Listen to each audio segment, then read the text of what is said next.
Bueno, muchas gracias a los organizadores por invitarme a participar. Es una visita cortita, pero realmente pues, es la primera vez que llegaba a Pamplona en avión y realmente ver los Pirineos nevados y el entorno nevado realmente desde el cielo se ve preciosa nuestra ciudad. Pues eso, voy a hablar, este era el título que me pidieron para la charla, avances y controversias o avance controvertido, ¿no? Podemos decir, en el tratamiento de la enfermedad de Alzheimer. Aquí voy a presentar pues, datos, pero también hay algunas opiniones. Intentaré separar y decir que esta es mi opinión cuando hablo de opiniones y de datos cuando sean datos.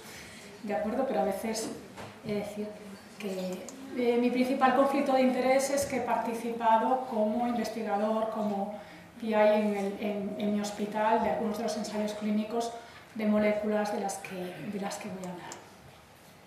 Esto simplemente es para recordar pues, que esto es una gráfica, un cuadro de las guías de la SEN y realmente los fármacos que tenemos aprobados actualmente y financiados en España para el tratamiento de la enfermedad de Alzheimer. El primero fue Tacrina en el 93, que se retiró unos años después por toxicidad hepática, Donepezil en el 98, Rivastimina en el 99, Galantamina en el 2001 y después la Memantina en el 2003. Y desde el 2003 no ha habido ningún fármaco aprobado y financiado, digamos, en Europa.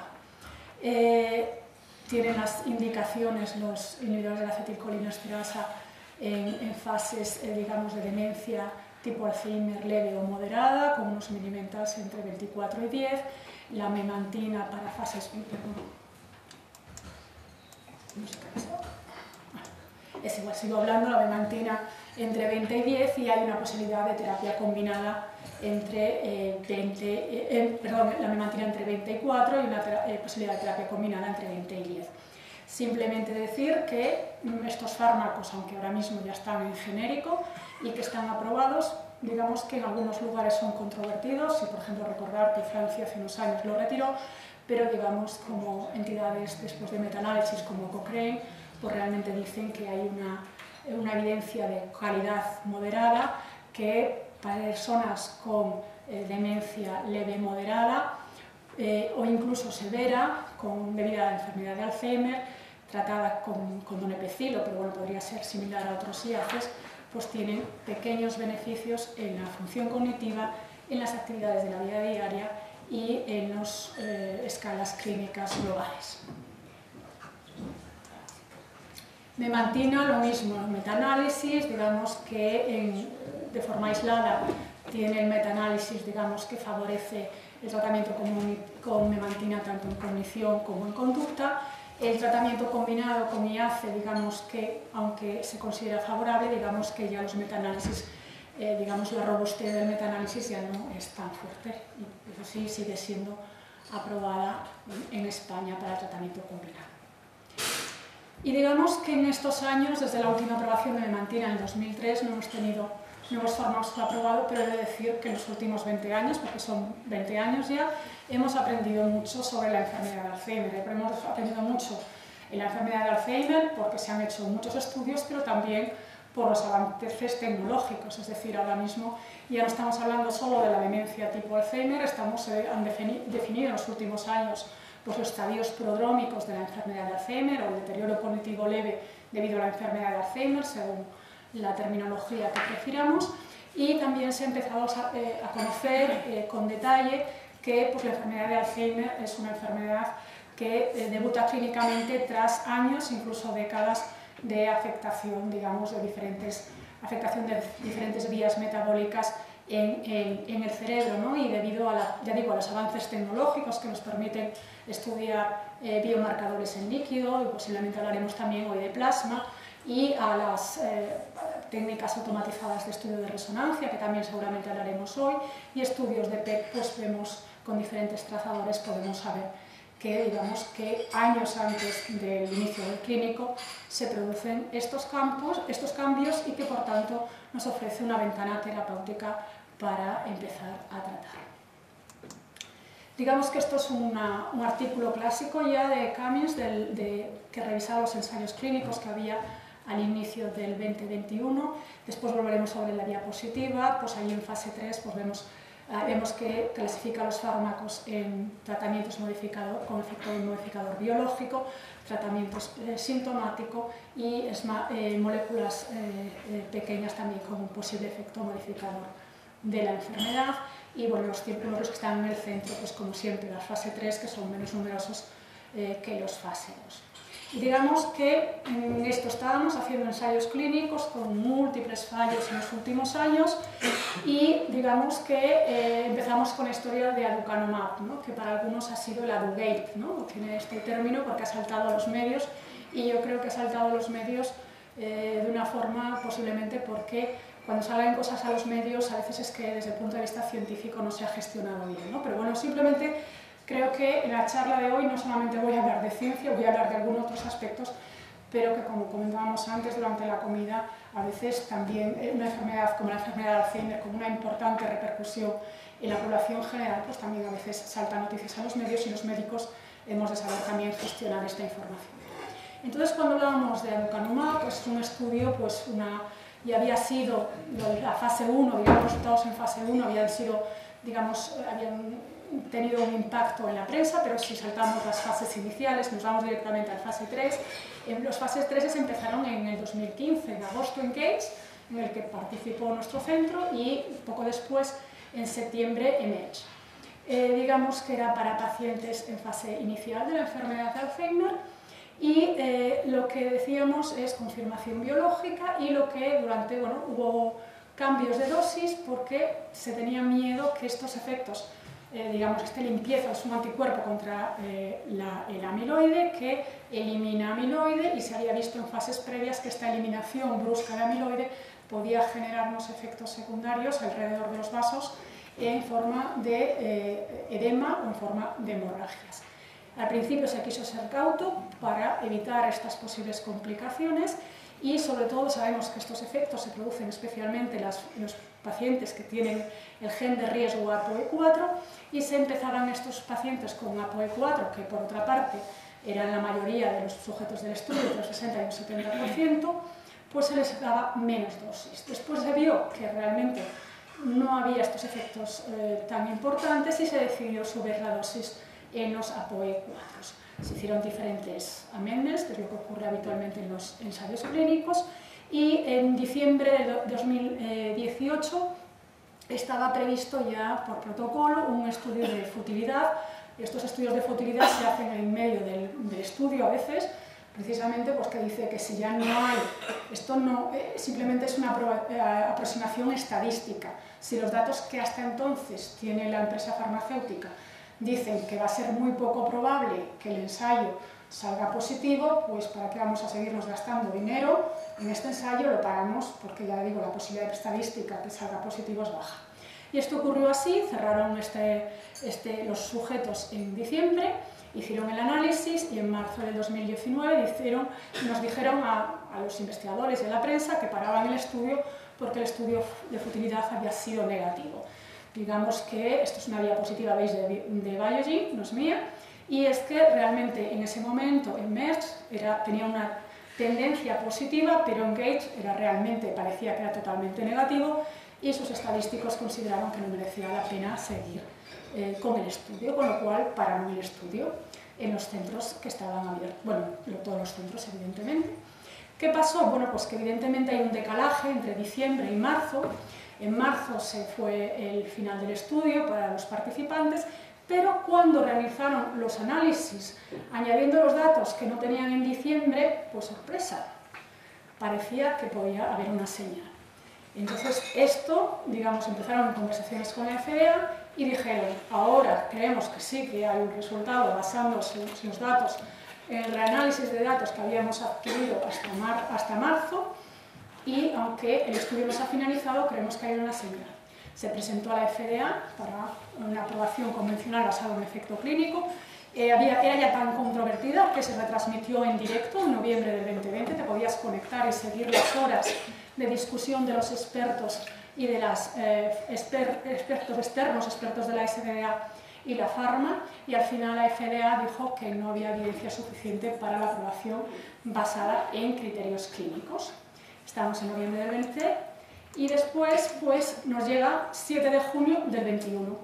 La FDA había dicho que no aprobaba el fármaco basado en criterios clínicos, pero basándose en su efecto sobre el biomarcador, es decir, que limpiaba la placa de amiloide, y considerando la enfermedad de Alzheimer, que es una enfermedad grave, potencial mortal y sin tratamiento modificador de la enfermedad, considera que es un candidato para un tipo de aprobación, que es la aprobación acelerada, basado en efecto de amiloide, porque cree que hay una posibilidad que el efecto sobre el amiloide pueda tener un efecto clínico posterior.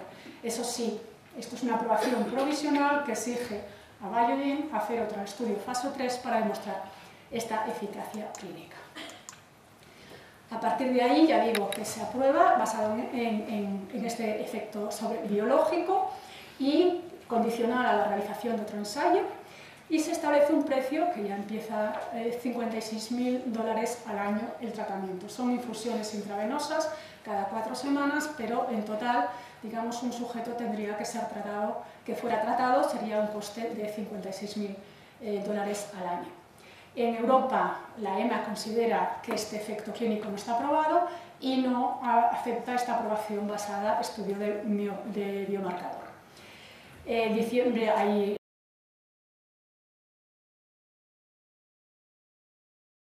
salta el escándalo a los medios, la Alzheimer Association, que es un lobby muy importante en Estados Unidos y que había apoyado la aprobación acelerada, digamos que cuando conoce el precio que pone Biogen, digamos que le empieza a dar marcha atrás. Biogen, visto el escándalo, reduce el precio a la mitad, y en enero del 22 Medicare Medicaid, que es el que regula los tratamientos públicos en Estados Unidos, dice que no pagará este precio para dispensación convencional, que solo lo pagará si se realiza dentro de los ensayos clínicos que apruebe el NIH para probar la eficacia clínica. Y todo esto llevábamos hablando un par de años y no había nada publicado, era todo basado en las diapositivas que presentaba Biogen en congresos y en, digamos, rumores, ¿no? Y solo es en marzo de este año cuando se aparece la publicación en una revista científica, digamos que de segundo nivel, y ya digo, y todo lo que discutíamos hasta entonces era basado, ya digo, en datos que filtraba Biogen o que se filtraban a la prensa. Y lo que decíamos aquí, no sé si lo podéis ver, disculpad, es que tenemos los dos estudios, EMERGE y ENGAGE, y que realmente a las altas dosis en el estudio EMERGE sí que había un efecto beneficioso en el endpoint principal, que era el Clinical Dementia Rating, suma de cajas, digamos que había una reducción de un 22% en este endpoint primario, en los que recibían el tratamiento a altas dosis respecto al placebo. También en marcadores, también en endpoints secundarios, pero que en el estudio que era gemelo, digamos que pues, realmente no se veía este efecto clínico.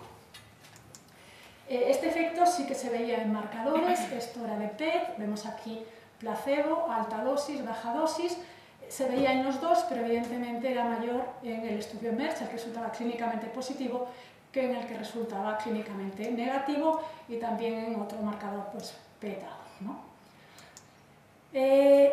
Claro, ¿cómo se explicaba esta diferencia que siendo dos estudios gemelos, uno fuera positivo y otro negativo? La explicación que da Biogen es que se debe a este cambio de dosis, que al principio los pacientes APOE4 entraron con dosis bajas que se ha demostrado no eficaz, y a partir de cierta enmienda empezaron a subir las dosis a los APOE4 a la dosis alta. Y como EMERGE empezaba más tarde, más pacientes en este estudio que fue positivo recibieron suficientes dosis de este fármaco, ¿no? Entonces hay este subanálisis que dicen que si realmente cogen de los dos estudios aquella población que realmente recibió al menos 14 dosis de la dosis alta, sí que vemos un efecto en los dos estudios. Pero esto digo, ya es un subanálisis una vez terminado el estudio, que formalmente los subanálisis no sirven para mejorar estudios futuros, pero no sirven para demostrar la eficacia de un fármaco a nivel fase 3. Dejamos ahora Biogen y pasamos a otro fármaco, a lecanemab. Digamos, lecanemab también sabemos y hemos aprendido, yo no lo conocía, pero cuando una empresa está cotizada en bolsa, cuando sale un resultado que puede tener un impacto en las acciones de bolsa, antes de la publicación científica, en cuanto el CEO de la empresa conoce estos resultados, tiene que hacerlos públicos en un breve plazo para que no pueda influir en bolsa. Bueno, entonces nos vamos enterando de estas noticias por comunicados que están planteados para comunicados en bolsa. Y digamos que en septiembre del 22, Eisai anuncia que su anticuerpo antiamiloide lecanemab, en un fase 3, en este caso solo es un fase 3, no son dos estudios paralelos, uno es único, pues realmente cumple las expectativas y cumple tanto los endpoints primarios, que también es la suma de cajas del CDR, y también cumple los objetivos secundarios. Digamos que creo que Eisai ya conocía cómo había pasado toda la historia y por suerte en el mismo momento, de forma simultánea, que se presentó en un congreso, se publicó pues pocos meses después este comunicado de prensa en el New England Journal of Medicine. Por lo menos disponemos de una información teóricamente revisada por pares para poder revisar estos resultados. Ya digo, es un ensayo único, no es un doble estudio, de 18 meses, 1.795 participantes con deterioro cognitivo leve debido a enfermedad de Alzheimer o demencia leve y que reciben en este caso pues, un fármaco cada 2 semanas intravenoso. Y el endpoint primario es lo que decíamos, la suma de caja, que es una escala clínica global a los 18 meses, y la conclusión del estudio dice que reduce la carga de amiloide en pacientes con enfermedad de Alzheimer, y eso, digamos, que impacta moderadamente en menor declive en los pacientes que reciben este fármaco. Estos son los datos de los diferentes marcadores. Este es el endpoint primario, que es el CDR Sum of Boxes, y vemos que aquí parece que a partir de los 3 meses se empiezan a separar las gráficas, va aumentando la separación, o eso parece visualmente que va aumentando la separación a medida que pasan los meses, que esto abogaría por un efecto modificador de la enfermedad, no tanto sintomático, y la diferencia, digamos, neta en este endpoint es el 27%, o sea, los tratados empeoran menos de un 27%. Y esto no solo en el endpoint primario, sino en todos los endpoints secundarios. Dentro de ellos, por ejemplo, la reducción aquí, medido por PET de amiloide, pues la reducción de la carga amiloide, pues que es muy relevante, ¿no?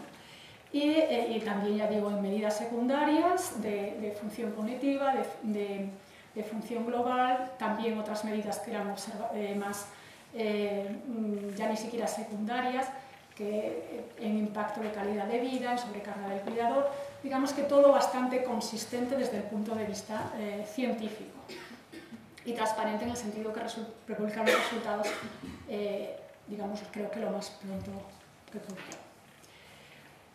Había efectos adversos, y aquí también disculpad porque creo que no se ve bien, y había 2 efectos adversos que destacaban. Uno en los efectos relacionados con la infusión, es una infusión intravenosa, que, bueno, simplemente pues, una sensación de pseudogripal de pocas horas de duración, pero que sí que estaba presente en un porcentaje relevante de pacientes, casi un 20%, y lo que decíamos, todos estos efectos secundarios que se han asociado a terapias antiamiloide, que eran los ARIAS, ¿no? Efectos que pueden ser anormalidades en resonancia relacionadas con los antiamiloides, son las siglas, y que pueden ser bien edema por un efecto, digamos, más inflamatorio, o bien hemorragia por rotura, digamos, del vaso.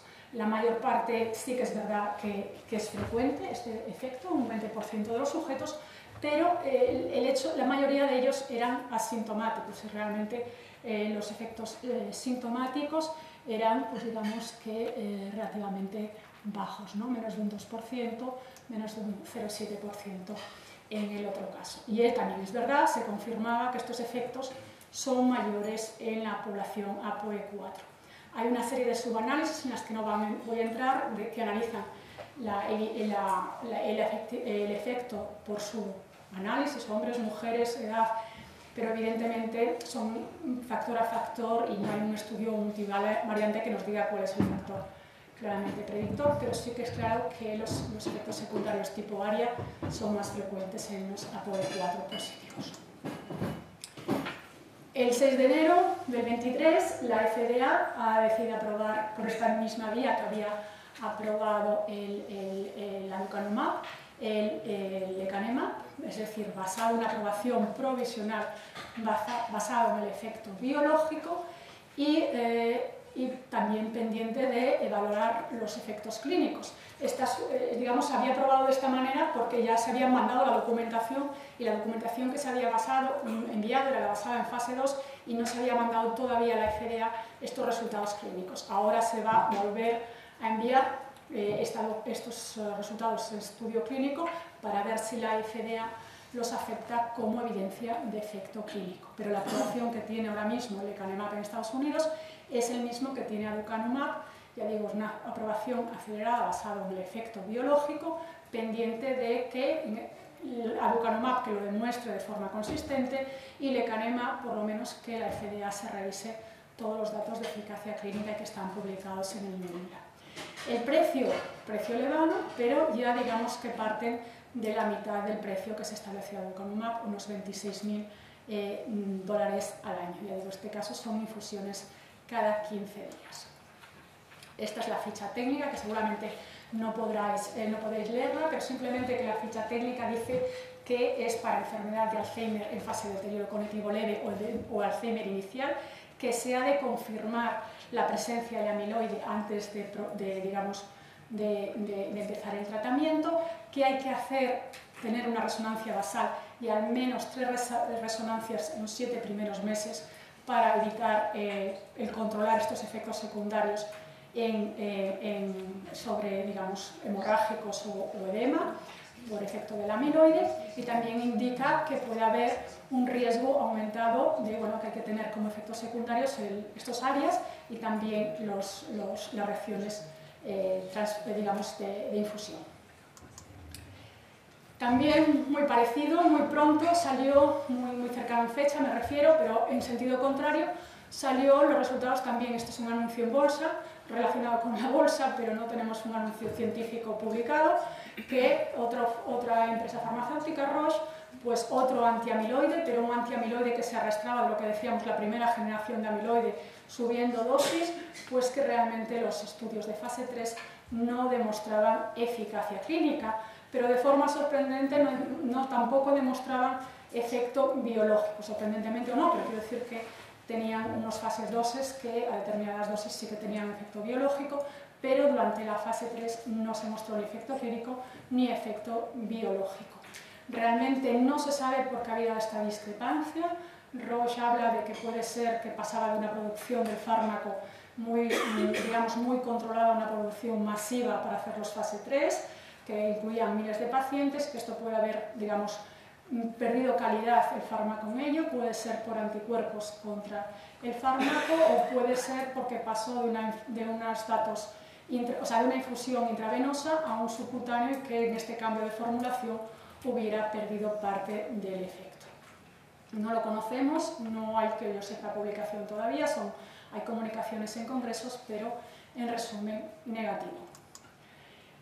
Y tenemos el otro que falta, que es donanemab, que digamos que tenemos resultados en fase 2 positivo, pero evidentemente simplemente necesitamos un fase 3 y un fase 3 que está en marcha y que teóricamente tendrá resultados en junio del 2023, ¿no? Fundamentalmente eran los 4 fármacos de lo que estábamos hablando en fase 3 de los antiamiloides.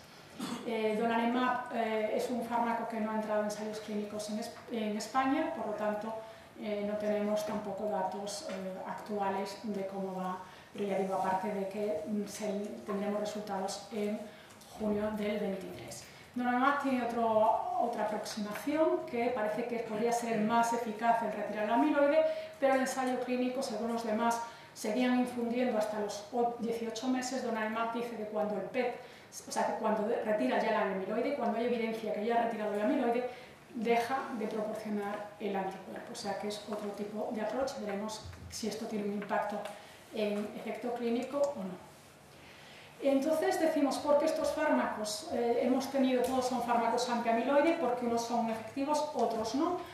Pues hay dos opiniones. Una que dicen que los fármacos, aunque son todos antiamiloides, pues digamos van dirigidos a diferentes tipos de amiloide, de los oligómeros a las fibrillas o la placa, ¿no? Es decir, que tenemos aquí, no lo ven ustedes, pero lecanemab podría, tanto la placa, que es lo que vemos en el PET, pero los que crearon, que es una empresa sueca, los que diseñaron lecanemab, ellos apuestan porque su efecto sobre las fibrillas solubles. Cosa que, por ejemplo, el gantenerumab, que es negativo, no lo haría.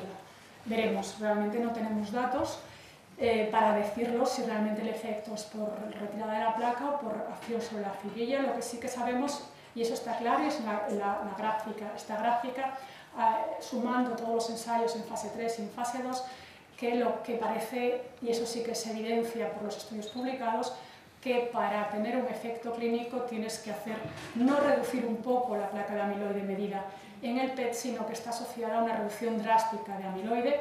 Dicen que por debajo de los 20 centiloides, que es una medida, pero fundamentalmente a nivel grosero decir que el PET de amiloide se negativice para poder tener un impacto clínico relevante. Empezamos de controversias. La primera, la seguridad. Lecanemab decía que en su ensayo clínico, en su fase 3, no había habido problemas relevantes, había muchos casos que tenían estas áreas, pero la mayoría eran asintomáticas, pero en la fase abierta se han descrito ya 3 muertes asociadas a lecanemab. Lo que pasa es que cuando las analizamos, lo que está publicado es que un hombre, por ejemplo, estaba recibiendo apixaban, y tuvo un ictus y después se complicó con una hemorragia en el contexto del ictus isquémico agudo. Otro también con lecanemab sufrió un ictus de gran vaso, fue tratado con RTPA y un sangrado inmediato post-RTPA. Y otro tercero pues también tuvo algo que sus clínicos interpretaron como ictus, y después en gastritis epiléptica se le puso heparina y tuvo una hemorragia cerebral. Hemos de juzgar si realmente ha sido un efecto de lecanemab, Eisai dice que no, o simplemente que realmente hay que tener cuidado con los anticoagulantes en pacientes que estén recibiendo lecanemab, que podrían estar. Como muchos de ellos estaban excluidos de los ensayos clínicos fase 3, habrá que ver qué es lo que ocurre en la práctica clínica habitual. Y sí que el aducanumab, Biogen, incorpora ahora mismo, hace unas pocas semanas, incorporó una alerta en su prospecto diciendo que atención a aquellos que estaban tratados con anticoagulantes, que podía aumentar el riesgo de sangrado si recibían también un antiamiloide. La siguiente controversia, ¿cuál es la magnitud del efecto? Decíamos que en 18 meses reducía un CDR sumocosis 0,45 puntos, un 27%. Esto es clínicamente relevante. ¿Qué es clínicamente relevante en Alzheimer? Pues digamos que esto es un artículo reciente, pero todos los artículos previos dicen que no tenemos un acuerdo de lo que es clínicamente relevante en enfermedad de Alzheimer. Y lo cierto es que lo que opina la Alzheimer Association y los pacientes, lo que podemos opinar los clínicos, que posiblemente cada uno tengamos opinión, y lo que puedan opinar las agencias reguladoras puede ser diferente. Y bueno, veremos aquí quién al final, el consenso a dónde llega. Sí que es verdad que hay dos cosas claras, ¿no?, que se miden, ¿no? Pues evidentemente no podemos pedir tampoco más allá de lo que puede ofrecer un fármaco, ¿no? Es decir, se supone que si es un efecto modificador de la enfermedad y se van separando las curvas, pues evidentemente aquí tenemos un periodo de 18 meses que tendrá una diferencia, pero si realmente es modificador de la enfermedad, a largo plazo tendremos una magnitud de efecto mucho mayor, ¿no? Y por otra parte, pues evidentemente podemos medir el efecto clínico con diferentes escalas, y la magnitud del efecto pues determinará la escala, porque no todas las escalas son equivalentes. Entonces la escala, aquí se utilizó el sumocosis, pero si utilizas otros pues hay un cambio de un 50%, otra de un 30% y otra de un 20%. Y esto también es verdad que ahí es una controversia, que habremos de decidir realmente cuál es la magnitud de efecto que compensa la seguridad y el coste de estos fármacos. Pero ahora mismo no lo hay. Otra controversia es el precio. Decíamos que evidentemente son fármacos caros. ICER, que es hace un análisis económico, el Instituto de Investigación sobre los costes-beneficios de los fármacos, establece el precio de lecanemab entre $8.500 y $20.000 al año en Estados Unidos. Otro estudio independiente pone donanemab unos 20.000 euros al año. Aquí, ya te digo, donanemab no lo tenemos todavía. el lecanemab no estaba en este estudio y aducanumab en este estudio decía que como la eficacia clínica no estaba demostrada, le ponía un precio de 3.000 euros, ¿no? También hemos de ver que en estos estudios se está valorando no solamente el fármaco de coste-eficacia, sino las medidas necesarias para llevar a cabo el tratamiento, es decir, no solamente es el fármaco, también está incluyendo el hecho de que sean infusiones intravenosas y el hecho de que haya que hacer unas resonancias y el hecho de que haya que hacer una confirmación de amiloide pre-tratamiento. Todo esto es el coste total, ¿no? Esto es lo que estamos mirando cuando estamos hablando de coste-beneficio. Estamos estableciendo el precio del fármaco, pero teniendo en cuenta todo lo demás. Evidentemente, todo lo demás, si cambia, también podría cambiar el coste del fármaco, ¿no? Para que sea coste efectivo. Otra controversia, creo que relevante, es la viabilidad en el sistema sanitario. Esto también es un estudio de RANS, una organización que analiza costes de medidas sociales, y pues vemos evidentemente que esto es un estudio que aparece también en España, lo que figura, y lo que concluye es que realmente la mayor parte de los países europeos tendrían problemas, ya no hablando del coste, sino para su aplicación, por la carencia de profesionales especializados y también por la carencia de dispositivos para hacer una infusión intravenosa. Pero volvemos a lo mismo, ahora estamos en este escenario, pero también los escenarios cambiarán, como seguramente mis compañeros más adelante comenten. Es decir, es verdad que estamos en un momento, y estoy en los ensayos clínicos, que necesitaban un PET de amiloide, necesitaban unas resonancias, necesitaban una infusión intravenosa. Pero, primero, la mayoría de estos fármacos están pasando ya a formulaciones subcutáneas, que la cosa cambia entre una infusión intravenosa y un subcutáneo. Tenemos ahora herramientas en desarrollo como niveles plasmáticos o marcadores plasmáticos que podrían suplir alguno de estos, la punción lumbar o el PET de amiloide en algunos casos, y tenemos medidas pues, digitales que podrían aligerar el diagnóstico con las escalas neuropsicológicas convencionales. Es decir, bueno, es verdad, ahora mismo sería difícil para cualquier sistema sanitario poner infusiones intravenosas cada 15 días a estos pacientes con Alzheimer en estas condiciones, pero si las condiciones cambian y es subcutáneo, no se necesitan todas estas herramientas para tratar al paciente, pues los costes bajarían, pero también la viabilidad del sistema sanitario bajaría. Aún así, el número potencial de sujetos a tratar sería muy alto.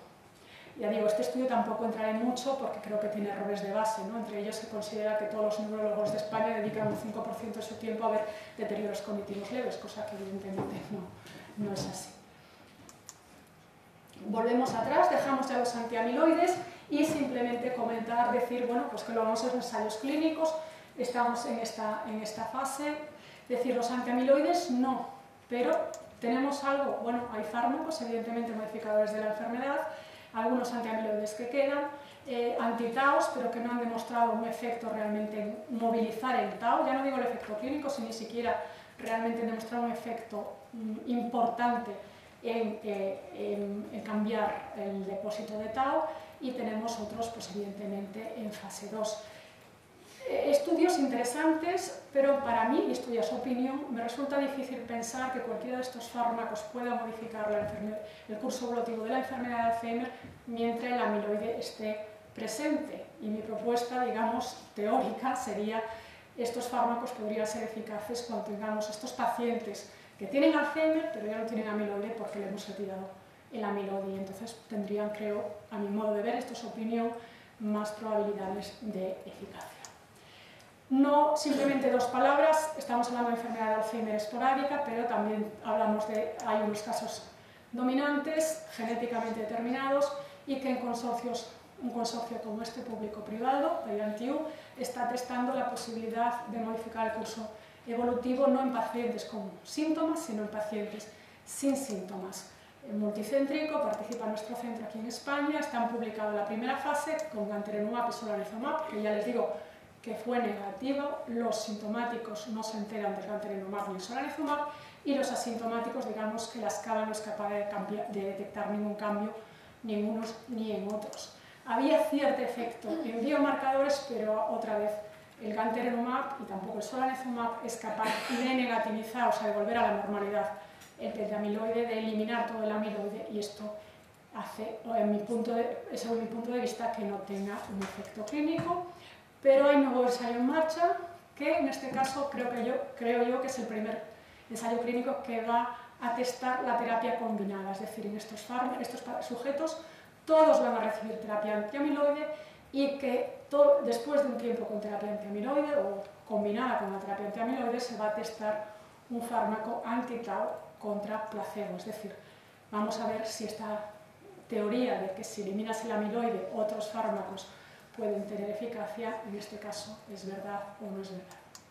Y no todo es enfermedad de Alzheimer, simplemente para acabar, demencia frontotemporal genéticamente determinada, tenemos ya varias moléculas de ensayos clínicos en las 3 formas genéticamente determinadas principales, especialmente los ensayos clínicos están en los mutados de progranulina con 3 tipos de estrategias: anticuerpos contra el receptor que internaliza la progranulina, progranulina soluble ligada a un transportador que hace que atraviese la barrera hematoencefálica, o terapia génica que intenta restaurar los niveles de progranulina. E incluso en enfermedades priónicas se empieza a hablar de terapia contra, digamos, reducir los niveles de la proteína priónica, que es lo que utiliza el sustrato que utiliza el prión, la proteína patológica, para expandirse. Y ya simplemente, no sé si ya me he pasado, pero bueno, decir que la curva de aprendizaje de los ensayos es larga, con repercusión en la salud de los pacientes, el tiempo de los investigadores y las finanzas de los fármacos. Tras años de fallos en las terapias antiamiloides, se abre un nuevo escenario con fármacos con lecanemab. Veremos a dónde nos lleva, por cierto, no lo he dicho. La lecanemab ha enviado los estudios a la Agencia Europea recientemente, tendremos resultados en un año. Los resultados nos muestran que el efecto clínico solo se produce con una reducción importante, radical, en la placa de amiloide, y queda por determinar si el efecto clínico es por esta reducción de la placa de amiloide o por una reducción de otras especies simultánea. Los efectos son clínicamente moderados a los 18 meses, no hay consenso de la magnitud del efecto, pero está por determinar el efecto clínico y la seguridad de estos fármacos a largo plazo y fuera de los ensayos clínicos. Creo que estos potenciales tratamientos suponen un desafío para los sistemas sanitarios, pero se han de implantar nuevas estrategias para agilizar el proceso diagnóstico, haya fármacos o no haya fármacos, y está por determinar en otras formas como las genéticas u otras enfermedades que no sean enfermedad de Alzheimer. Y esto es mi grupo, y muchas gracias a ustedes.